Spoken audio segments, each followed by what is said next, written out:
Hello students, कैसे हैं आप सब। एक बार पुनः आप लोगों के सामने उपस्थित हुआ हूं एक नए वीडियो के साथ। जैसा कि आप लोग जान रहे हैं, हम लोग विज्ञान के अंतर्गत भौतिक विज्ञान के पार्ट में प्रकाश के परावर्तन और अपवर्तन से संबंधित आंकिक प्रश्न को हल कर रहे हैं।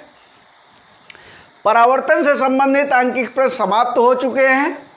आज हम लोग अपवर्तन से संबंधित आंकिक प्रश्नों को हल करेंगे। इससे पहले यदि आप लोगों ने हमारे चैनल को सब्सक्राइब नहीं किया है तो सब्सक्राइब कर लेंगे, बेल आइकन को जरूर दबा देंगे जिससे आपको आने वाले वीडियो की नोटिफिकेशन तुरंत ही प्राप्त हो जाए। आइए हम इन प्रश्नों को हल करते हैं। हमने पिछले वीडियो में हमने 15 तक के प्रश्नों को हल किया था। प्रश्न संख्या 15 तक के प्रश्नों को हल किया था। आज हम 16वें प्रश्न से इसको हल करेंगे। प्रश्न संख्या 16 है, पेज संख्या 292। जैसा कि हम लोग जान रहे हैं, हम लोग नूतन प्रकाशन के आंकिक प्रश्नों को हल कर रहे हैं। प्रश्न संख्या 16 कह रहा है, निर्वात में प्रकाश की चाल। निर्वात में प्रकाश की चाल कितनी है? चाल बराबर 3 × 10 की घात 8 मीटर प्रति सेकंड। 3 × 10 की घात 8 मीटर प्रति सेकंड है। और कह रहा है कांच का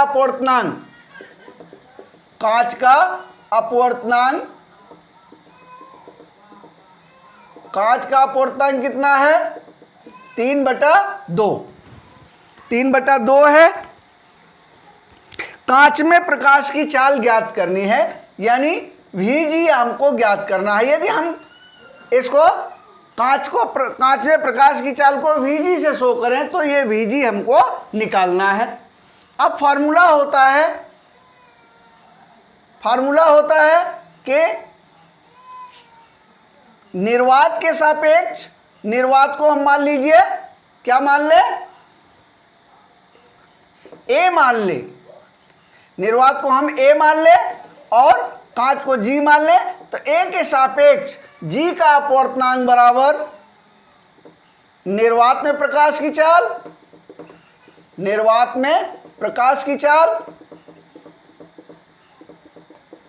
बटे कांच में प्रकाश की चाल। तो ये कितना हो जाएगा? निर्वात में प्रकाश की चाल है 3 × 10 की घात 8। कांच में प्रकाश की चाल को VG माना हमने, इसको निकालना है। ये कांच का अपवर्तनांक कितना दिया है? 3/2। क्या करेंगे? इसके से गुणा कर देंगे तो हो जाएगा VG = 3 × 10 की घात 8 बटे 3/2। और सरल करेंगे, 2 ऊपर चला जाएगा। VG = 3 × 2 × 10 की घात 8/3। 3 से 3 कट जाएगा। ये हो जाएगा कांच में प्रकाश की चाल VG = 2 × 10 की घात 8 मीटर प्रति सेकंड। यही उत्तर हो जाएगा। छोटा सा प्रश्न है, जल्दी से इसको लगा लेंगे। जल्दी लगा लीजिए इसको। अगले सवाल पे आते हैं। क्वेश्चन नंबर 17, प्रश्न संख्या 17, पेज संख्या वही 292 है। इसमें यह कह रहा है 15 सेंटीमीटर फोकस दूरी वाले उत्तल लेंस की फोकस दूरी कितनी है? उत्तल लेंस से संबंधित हम लोग पढ़ रहे हैं। F = हम जानते हैं उत्तल लेंस की फोकस दूरी किस चिन्ह के साथ ली जाती है? धनात्मक चिन्ह के साथ ली जाती है। तो F = प्लस कितना हो जाएगा? Plus 15 centimetre. 15 सेंटीमीटर। और U = वस्तु कितनी दूर रखी हुई है? 30 सेंटीमीटर की दूरी पर रखी हुई है। तो U = -30 सेंटीमीटर। अब प्रतिबिंब की स्थिति ज्ञात करनी है। प्रतिबिंब की स्थिति एवं दूरी ज्ञात करनी है। प्रतिबिंब कहाँ बनेगा? V हमको ज्ञात करना है। लेंस का फॉर्मूला है 1/f = 1/v - 1/u। दोनों में अंतर है दर्पण और लेंस में। दर्पण में यहाँ प्लस होता है और लेंस में यहाँ क्या है, माइनस है, तो ये हो जाएगा 1/, एफ की जगह रख देंगे +15 is equal to 1/v minus 1/30, और सरल करेंगे 1/15 is equal to 1/v, minus minus plus हो जाएगा 1/30, इधर आके माइनस हो जाएगा 1/15 minus 1/30 is equal to 1/v। अब हो जाएगा 1/v is equal to 1/15 minus 1/30। ठीक है, अब 1/v इज इक्वल टू इसका लासा ले लेंगे, डायरेक्ट रख दीजिए 450, ये 30 minus 15, 1/v is equal to 15/450, v is equal to हो जाएगा 450/15, 15 45, 30 हो जाएगा, v is equal to +30 centimetre. ठीक है, अब ये +30 आया, +30 का मतलब क्या होता है कि प्रतिबिंब कैसा बनेगा, वास्तविक बनेगा, वास्तविक बनेगा और लेंस से 30 सेंटीमीटर की दूरी पर बनेगा, लेंस से 30 सेंटीमीटर की दूरी पर बनेगा, प्रतिबिंब वास्तविक बनेगा और लेंस से 30 सेंटीमीटर की दूरी पर बनेगा। जल्दी से इसको कॉपी कर लेंगे, जल्दी से इसको कॉपी कर लेंगे।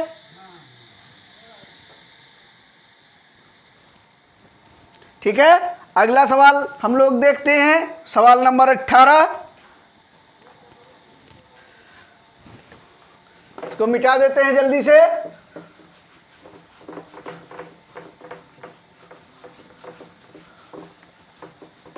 प्रश्न संख्या 18,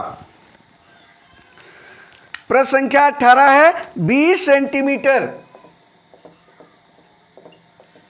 20 सेंटीएफ बराबर 20 सेंटीमीटर, 20 सेंटीमीटर फोकस दूरी के उत्तल लेंस, यानी इसकी फोकस दूरी भी धनात्मक होगी, से 60 सेंटीमीटर दूरी पर एक मोमबत्ती रखी है, u is equal to -60 centimetre. हम जानते हैं कि हर बार वस्तु की दूरी को हम लोग ऋणात्मक चिन्ह के साथ मापते हैं।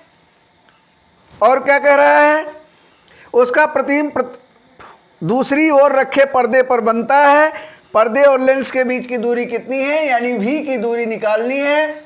वही लेंस का फॉर्मूला लगा देंगे, 1/v minus 1/u, 1/+20 is equal to 1/v minus -60 minus minus plus हो जाएगा 1/20, इसको इधर लाएंगे माइनस का हो जाएगा 60 इज इक्वल टू 1/v। ठीक है, 20 और 60 का लासा ले लेंगे। ठीक है, 5 चौको 20 और 12 पंचे 60, 2 से 2 दूनी 4, 2 छक्के 12, फिर 2 से 2 एकम 2, 2 तिया 6, 3 दूनी 6, दूनी 12 पंचे 60, इसका लासा 60 हो जाएगा।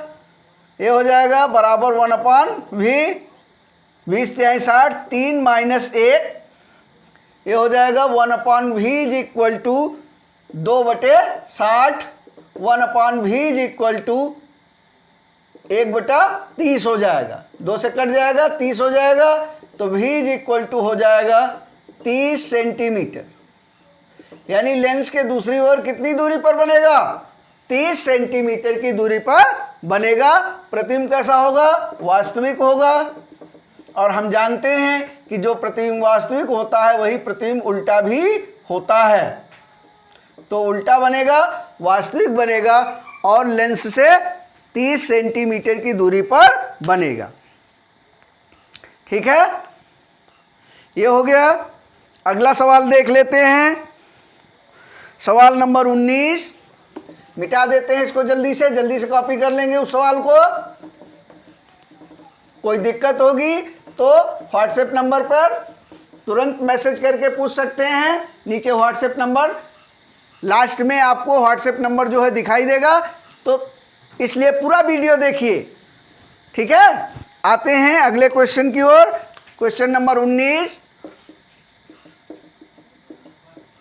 यह भी एक सरल क्वेश्चन है।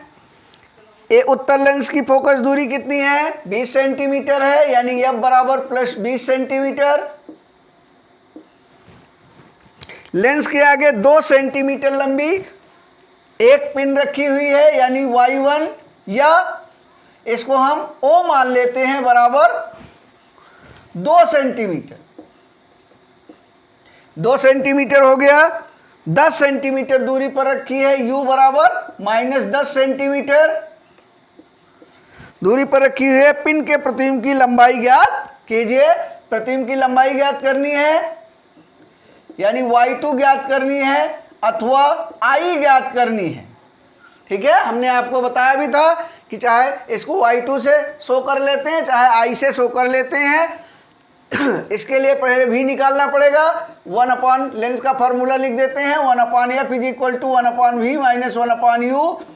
1 upon plus 20 is equal to v निकालना है माइनस 1 अपॉन माइनस 10 प्लस हो गया, इसको इधर ले आएंगे माइनस का हो जाएगा, -10 is equal to 1 upon we.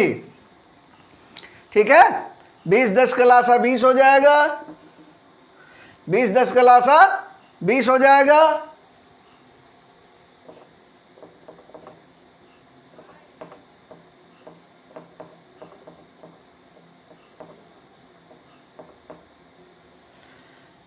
बीस 10 का लासा 20 हो जाएगा, बराबर 1 अपॉन भी, ये 1 माइनस 10 दूना 20, तो v बराबर कितना हो जाएगा? v बराबर हो जाएगा -1/20, या v बराबर हो जाएगा -20 सेंटीमीटर। अब देखिए ये प्रतिबिंब कैसा बनेगा? आभासी बनेगा। क्यों? क्योंकि यह प्रतिबिंब लेंस के बाईं ओर बन रहा है, अतः यह प्रतिबिंब कैसा होगा? ये ऋण चिन्ह का मतलब है प्रतिबिंब कैसा होगा? आभासी बनेगा। प्रतिबिंब आभासी बनेगा, इस ऋण चिन्ह का मतलब है, इस भी से कोई मतलब नहीं है। ये 20 सेंटीमीटर दूर बनेगा, आभासी बनेगा, लेंस के बाईं ओर बनेगा। अब क्या कह रहा है ये?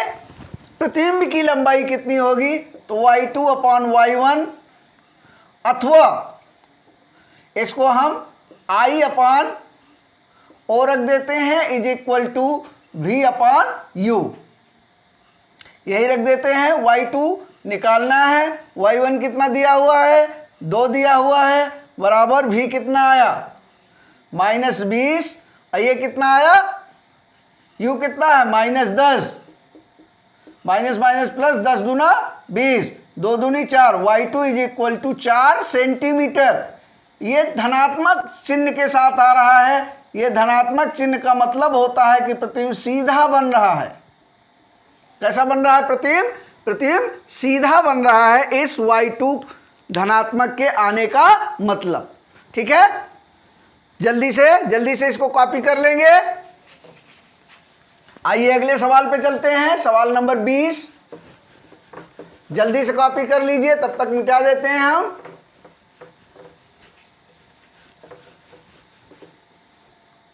सवाल नंबर 20, पेज संख्या वही है।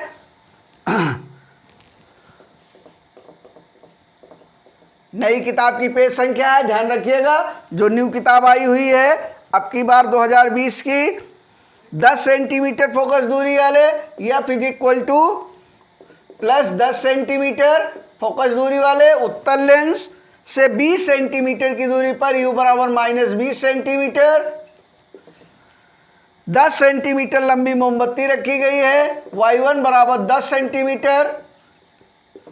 आप कुछ भी रख सकते हैं, चाहे आप y1 लिख लीजिएगा, चाहे आप क्या लिख लीजिएगा? ऑब्जेक्ट O लिख लीजिएगा। हम y1 ही लिख रहे हैं। लेंस से बने प्रतिबिंब की स्थित प्रकृति और लंबाई ज्ञात कीजिए। सबसे पहले लेंस की स्थिति ज्ञात करने हैं, भी हमको निकालना है। 1 upon F is equal to 1 upon V minus 1 upon you. 1 upon F कितना है? 10 सेंटीमीटर है, इज इक्वल टू 1 अपॉन भी की जगह भी निकालना है, -1 अपॉन -20, माइनस माइनस प्लस हो जाएगा, इधर आ जाएगा तो फिर माइनस का हो जाएगा, 1/10 minus 1/20 is equal to 1 upon भी। लासा ले लेते हैं, 20 आ गया, ये हो जाएगा 2 - 1 1/v, ये हो जाएगा 1/v is equal to 1/20, v is equal to हो जाएगा 20 सेंटीमीटर। अब ये आ गया प्लस 20 सेंटीमीटर। प्लस का मतलब होता है कि प्रतिबिंब कैसा बन रहा है, वास्तविक बन रहा है। हम जानते हैं प्रतिबिंब जो वास्तविक बनता है वही प्रतिबिंब कैसा होता है, उल्टा बनता है। प्रतिबिंब की लंबाई ज्ञात कर लेंगे तो ये हो जाएगा y2/y1 is equal to v/u। y2 कितना है, y2 निकालना है, y1 कितना है 10 सेंटीमीटर बराबर v कितना आया 20 है, प्लस का 20 है, ये कितना है माइनस u कितना है -20 है, ये 20 से 20 कट गया, इसकी गुणा इधर हो जाएगी तो y2 बराबर -10 सेंटीमीटर। अब ये -10 का मतलब है कि प्रतिबिंब कैसा है, प्रतिबिंब उल्टा बन रहा है और वास्तविक बन रहा है, अर्थात लेंस से 20 सेंटीमीटर की दूरी पर 10 सेंटीमीटर लंबा उल्टा प्रतिबिंब प्राप्त होता है। यह हो गया। अब देख लेते हैं अगला सवाल, सवाल नंबर 21। जब तक हम मिटाएं जल्दी से इसको कॉपी कर लेंगे। कहीं कोई समस्या हो फिर एक बार बता दें, कहीं कोई समस्या हो तो तुरंत ही हमको जो है संपर्क करेंगे व्हाट्सएप नंबर पर, उस पर अपनी समस्या को लिख के डाल देंगे, आपकी समस्या का समाधान आपको प्राप्त हो जाएगा। सवाल संख्या 21 को कर, एक उत्तर लेंस से यानी u बराबर -15 सेंटीमीटर दूर रखी हुई है और क्या कह रहा है, ये वस्तु का 2 गुना बड़ा प्रतिबिंब बनता है, यानी 2 गुना बड़ा वास्तविक प्रतिबिंब बनता, 2 गुना बड़ा वास्तविक प्रतिबिंब बनता है। हम जानते हैं जब प्रतिबिंब वास्तविक बनता है तो चाहे लेंस हो चाहे दर्पण हो, आवर्धन कैसा होगा, ऋणात्मक होगा, क्योंकि प्रतिबिंब की लंबाई कहाँ से नापी जाती है, मुख्य अक्ष से नीचे की ओर मापी जाती है, तो अतः आवर्धन क्या होगा, ऋणात्मक होगा। लिख देंगे जब प्रतिबिंब वास्तविक बनता है तो आवर्धन कैसा होगा, ऋणात्मक होगा, आवर्धन ऋणात्मक होगा, यानी m is equal to -2, formula रख देते हैं m is equal to v/u, इसकी जगह -2 इज इक्वल टू v ऐसे रख देंगे, u की जगह -15 रख देंगे, तो ये हो जाएगा v बराबर ये -2 गुणे -15, तो v बराबर हो जाएगा +30 सेंटीमीटर। ये हो गया। अब हम फोकस दूरी निकाल लेंगे, लेंस वाला फार्मूला रख देंगे 1/f is equal to 1/v minus 1/u। 1/f निकालना है, f निकालना है तो 1/f is equal to v की जगह कितना रख देंगे, +30 रख देंगे, 30 माइनस बटे -15 माइनस माइनस प्लस हो जाएगा 1/f is equal to direct 450 लिख दीजिए, ये हो जाएगा 15 + 30, तो 1/f इज इक्वल टू 45 ये हो जाएगा 10 आ जाएगा, f is equal to +10 centimetre. ये हो गया +10 सेंटीमीटर, यानी हमारा सवाल सही है। उत्तल लेंस की फोकस दूरी कैसी होती है, धनात्मक होती है। इसको लगा लेंगे। आपके लिए बच्चों सवाल संख्या 22, 23, 24, 25 ये 4 प्रश्न आपके लिए होमवर्क है। आप इसका प्रयास कीजिएगा, प्रयत्न कीजिएगा। नहीं आएगा तो हम अगले वीडियो में आपको फिर से पुनः बताएंगे। यदि कहीं कोई समस्या हो तो हमारे व्हाट्सएप नंबर जो नीचे चल रहा है उस पर हमको कमेंट करके ज़रूर बताइएगा, उस पर सवाल ज़रूर पूछिएगा। आज हम इसको समाप्त कर रहे हैं। आप लोग न्यूमेरिकल जैसा कि हमने पहले भी बताया बहुत महत्वपूर्ण है, इसको आप लोग जो है ढंग से देखिए, ढंग से लगाइए। नहीं कोई दिक्कत हो, कोई समस्या हो तो उसको पूछिए ज़रूर। न्यूमेरिकल का फिजिक्स में बहुत महत्वपूर्ण स्थान है, बहुत सारे न्यूमेरिकल करने के लिए आते हैं, तो इसको आप लोग लगाइए। आपका बहुत बहुत धन्यवाद।